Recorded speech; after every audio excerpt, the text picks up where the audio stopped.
Hey, Michelle. Yo, what's up, everybody? My name is Rashad Milligan. Welcome back to the channel, man. Big Jook in Memphis. The Memphis war has continued. Um, he is no longer with us, and it happened yesterday at a funeral of all places. Believe it or not, I know little to nothing about this, so this is my first reaction to it. And yeah, link to the original video will be in the description. Shout out to Hip Hop Daily for the footage. I will be watching it from their channel. And do do do boo boo boo boo do do do boo boo boo boo. All right, here we go. Young Dolph are two Memphis rap legends. They had connections to each other in the streets, and back in the day, Gotti even wanted to sign Dolph to his label.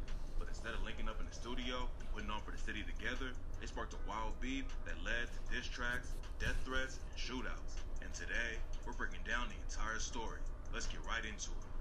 Memphis is home to rap legends like 3-6 Mafia, 8-Ball and MJG, and more. But it's also one of the wildest cities in America.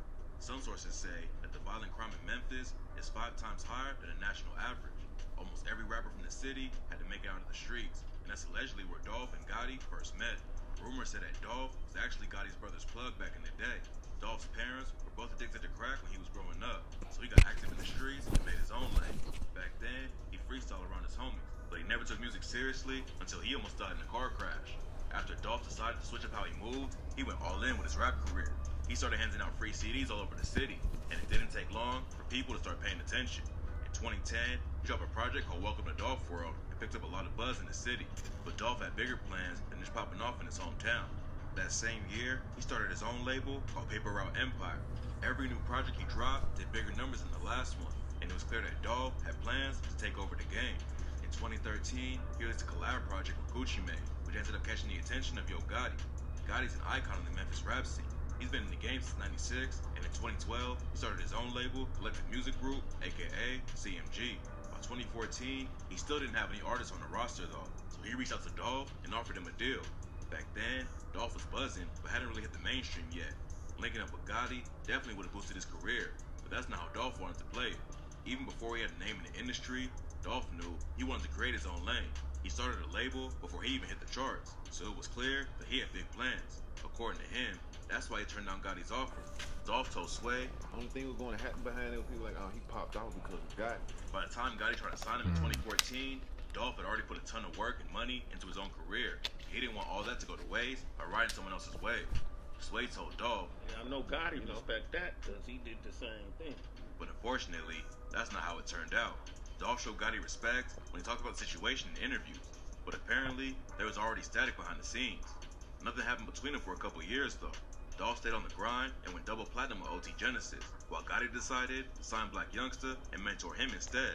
Black Youngsta is another Memphis rapper who survived the trenches before hopping in the booth. He was raised by a single mom and had to learn how to get by at an early age. Youngsta got his first job at just 7 years old, stocking shelves at a grocery store, but he was fired for stealing food and got active in the streets. He was always in and out of jail on gun and drug charges, and that's where he first learned how to rap. In 2012, he dropped 2 projects and started building some momentum, and in 2014, he popped off with the track Heavy. The song put him on the map in the Memphis rap scene, and not before long, Yo Gotti hopped on the remix and signed Black Youngsta to CMG. Youngsta was later booked for allegedly dumping 100 rounds at Dolph, but it all started with social media disses. In February 2016, Dolph dropped his debut album and called it King of Memphis. Gotti had called himself the King of Memphis before, and he was allegedly tripping over the album title.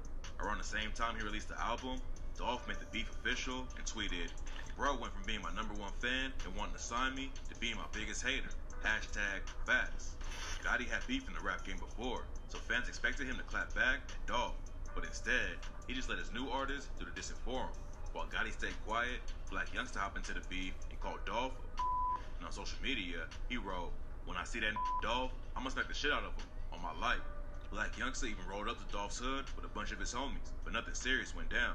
Then a few weeks later, Dolph clapped back on IG and aired Gotti out for hating on Memphis rappers and sending Black Youngsta to fight for him. He also accused Gotti of putting the police on him. Gotti, you was a I just got back to the city, they say you trying to put charges on me and put the police on me. And around the same time, Dolph hopped on the remix of the track Ready by Trouble and said, "All of my they ready, y'all some you scared. All on the internet telling, trying to have a real gelling. This shit around my neck so heavy, I'ma keep dripping sauce, spaghetti." Fans linked the heavy line to Black Youngster's track Heavy, and Dolph took more shots at him and Gotti with the lines, "Any that record when it's time for gangster shit, he the police. And I f***ed your boss man baby mama, same hotel for 4 weeks. Never seen a little boy take care of grown man business. If I was you, I'd be mad at me too, so I ain't tripping."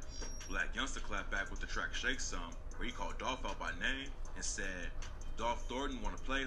I'm on tour with the K. Mac 11, Smith & Wesson, extended clip, 100 rounds on a Draco. How the f*** you the king of Memphis? You ain't from the city, you from Chicago. Boy, you better lay low. Killers move when I say so. I little rob instead of killing, raping mamas and shit, little. Dolph didn't respond to the track, but a few months later, he dropped the song Play With Your and took the beef with Gotti to the next level. Play With Your is a wild diss track where Dolph claimed he hooked up with Gotti's baby mama and said, "Don't play with me, Gotti, you a man. You went from my biggest fan to my biggest hater, begging me to sign with you, but I had too much paper. Still that same that used to front your big brother. Found out he a too, now I call him your big sister. And they said them on your team iron your draws. They say you make them call you boss. Wait, hold on. They used to front your big brother. Found out, now I'll call him your big sister. Oh, okay. Sorry. I call him your big sister. And they said them on your team iron your draws. They say you make them. For those of you who might not have got, if this is your first time, you might be all up in it and might be the street professor. You know what I mean? You don't need to know. But for those of you who didn't catch it, he was pretty much saying, Dolph was pretty much saying he was like Big Jook's plug. Call you boss, but they can't Then call he you dissed king, him. 'cause that's Dolph. But instead of coming back with his own song, Gotti just tweeted, "I'm business partners with L.A. Reid and Jay-Z," and blah blah blah. The beef cooled off for a while after this, but then Dolph dropped a video for Play With Your and the situation got deadly. The video for the track shows Dolph stealing a girl from Gotti lookalike, which was so disrespectful that it almost got him killed. The day after it dropped, someone lit off over 100 shots in a Dolph's SUV, and he was in North Carolina. The situation got crazy. Dolph made it out alive because the whip was bulletproof. He still went on stage that night and performed Play With Your, which proved he wasn't backing down from anyone. Black Youngster was charged with the shooting, but the case was dropped a couple years later due to lack of evidence. Dolph wasn't going to let the shooting slow him down, and in April 2017, he even used it to help his career. He dropped an album called Bulletproof, and the track titles were actually a message to whoever tried to take him out. When you put all the tracks in order, it says 100 shots in Charlotte, but I'm bulletproof, so f*** them. That's how I feel, all of them. I'm so real, I pray for my enemies. I'm everything you want to be, shaking my head. The shooting in North Carolina wasn't the end though. Just a few months later, Dolph allegedly found out where Gotti was staying in LA. When he pulled up to press him, a fight broke out between their crews, and Dolph ended up getting shot 3 times. Gotti's homie got booked for almost killing Dolph, but his charges ended up getting dropped because nobody would work with the cops. Back then, it seemed like the beef would keep going until somebody got killed. But after Dolph got shot, both sides just kind of moved on and focused on their own careers. Dolph was blowing up more than ever. Plus, he had just signed his cousin Key Glock and was busy with all of his charity work too. At the same time, Gotti's CMG label was picking up new artists, and he was still working on his own music. But while the beef died down and nobody was hitting the shots, Dolph was tragically murdered before they could officially squash it. In November 2021, Dolph was caught by 2 shooters at Makita's homemade butter cookies in Memphis. While he was shopping in a bakery, the gunman pulled up and shot him over 20 times.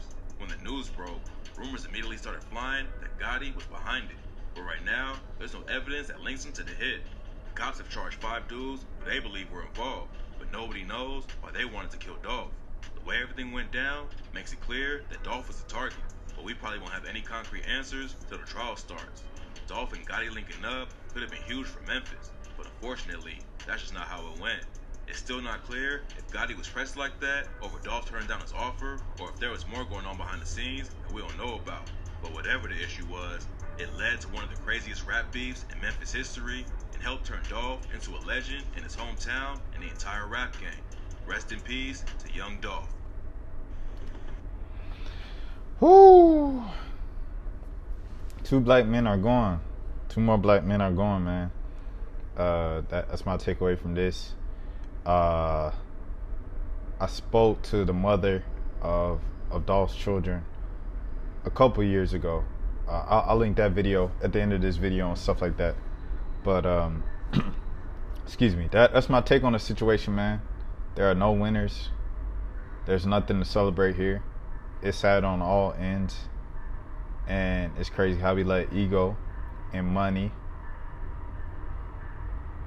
and the greed to have a crown of I'm the king of this, I'm the king of that, this and that, get in the way of something. You know, when we can all win. There's room for all of us to win, man.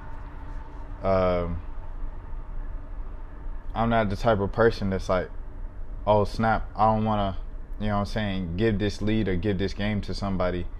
I'm not the type to gatekeep some information, you know, so I could say, Richard, if I know something, man, I'm going to share that. That's why I appreciate people who share information with me. Shout out to Keith, aka Holla. Y'all subscribe to Holla. Holla really put me on with a lot of the content creation stuff in the past couple weeks, you know what I mean, in the past month or so. And, you know, as someone successful as he is, you know, over 60,000 subscribers on some of his channels, and doing this full time as an entrepreneur and stuff like that. For someone as successful as he is, he could have gatekeeped a lot of that information. I met somebody else who made, you know, hundreds of thousands from, you know, Meta just in 1 month's paycheck, and they weren't, you know what I'm saying, they weren't so as open to giving this discrete details of how, you know, they kind of tapped into that as a marketing person, and, you know, algorithms and things of that nature. So, you know, I say all that to say, like, this stuff is, it's room for all of us to eat. That's the lesson here. Not to be jealous, not to fall envious of anyone, because it's room for everybody to eat and get a plate and stuff like that. Like, there's no crabs in the barrel mentality. You could be successful with paper route. I could be successful with CMG, and we could uplift each other and have a CMG PRE, you know what I'm saying, badge in the city. You know, the same way they have the CMG little concert at the Grizzlies arena. They could have done that 2 times bigger, you know, and included Dolph, and it could have been something beautiful. But, you know, celebrating 2 black successful businessmen. But, you know, that's how the game goes, man. Unfortunately, it's not like that. It's not like that in business, period, beyond music. You know, I think this is an extreme example with when the streets are involved and everything, but this type of jealousy and envy and hate and petty, like, little things saying back and forth, like, and, you know, going to try someone's, you know, woman and stuff like that to get back and hit somebody in the ego and a heart where it hurts and stuff like that. Like, that's not limited to rap. and it's not even limited to the black community, to be honest. Like, it happens in other races and stuff like that. I'm just focused on the black community because obviously. But yeah, it's sad, man. There's no winners here. There's no winners here. And the fact that it happened to Jook at a funeral is even crazier and more sad. You know what I mean? So nobody wins when people perish. You know what I mean? Like, there were no winners. I know Charleston White, he celebrates the King Von thing. There's no winners in that. Like, King Von was still what, like 22, 23 when that happened, maybe 25, maybe 26.